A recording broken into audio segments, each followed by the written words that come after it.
Subling giatuan sa NBI Region 11 ang duha ka properties ni Pastor Apollo Quiboloy sa Davao City karong adlaw. Apan wala ang pastor. Samtang duha ka personal assistants niini nga lakip sa warrant of arrest mi-surrender sab sa NBI. Sayron ta ang dugang detalye sa live report ni Jandy Esteban. Jandy.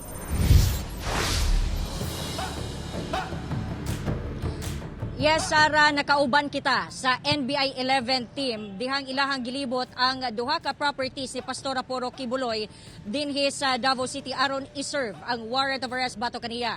Samtang ang misurrender nga duha ka personal assistant ni Quiboloy nakapiyansa na.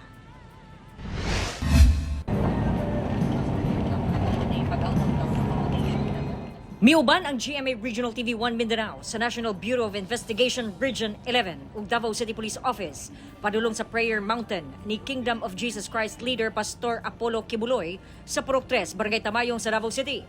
Kini aron iserve ang warrant of arrest bato kaniya Huwebes sa buntag. Kini mahitungod sa kasong child abuse ug sexual abuse. Nag-i-issue niya atong April 1 ni Regional Trial Court Branch 12 Presiding Judge Dante Bagyo. Banda alas 9 na sa buntag dihang nakaabot sa area. Hinuon, walay resistance nga nahitabo. Si Attorney Eunice Ambrosio ang miatubang sa NBI-11 sa pagpanguna ni Assistant Regional Director Jonathan Balite. Pero ito yung kopya nun. Although nandun sa nareport ko sila sa Maynila eh. Dalawa yun. Dinhi ilang gipakita ang warrant of arrest sa abogado ay hagituyok sa otoridad ang lugar. Apan, wala si Quiboloy. Ila dayong giadtuan ang laing property sa pastor nga gitawag og Glory Mountain sa Purok 6 sa susamang barangay nga 6 ka kilometro ang gilayon. Gibabagan na dayon ang media nga makasulod.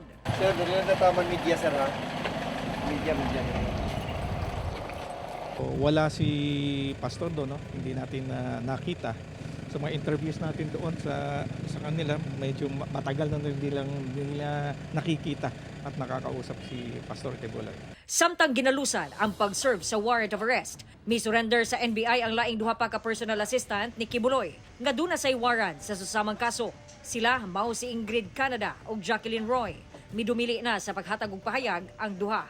Dayon nilang giproseso ang piyansa sa RTC Branch 12 sa pagpanguna ni NBI-11 Regional Director Attorney Arcelito Albao.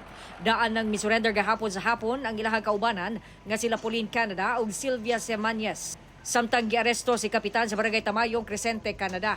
Silang tanan pulos opisyales sa Kingdom of Jesus Christ. Right now, we're still negotiating kung pwede siyang mag-surrender.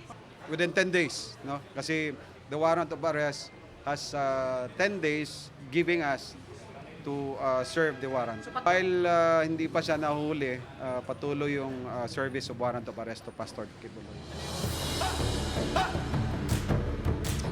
Sara, sumala sa NBI-11 nga anaa sa 6 to 7 properties ni Pastor Apollo Quiboloy dinhi sa Davao City ang ilahang pag-atuan aron iserve ang warrant of arrest. Gihatagan sila og 10 days sa korte gikan niadtong April 1 aron iserve ang warrant of arrest. After 10 days ibalik nila ang warrant sa korte ug depende na sa korte kung magpagula sila og alias warrant.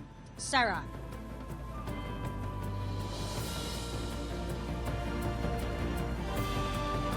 Daghang salamat, Jandy Esteban.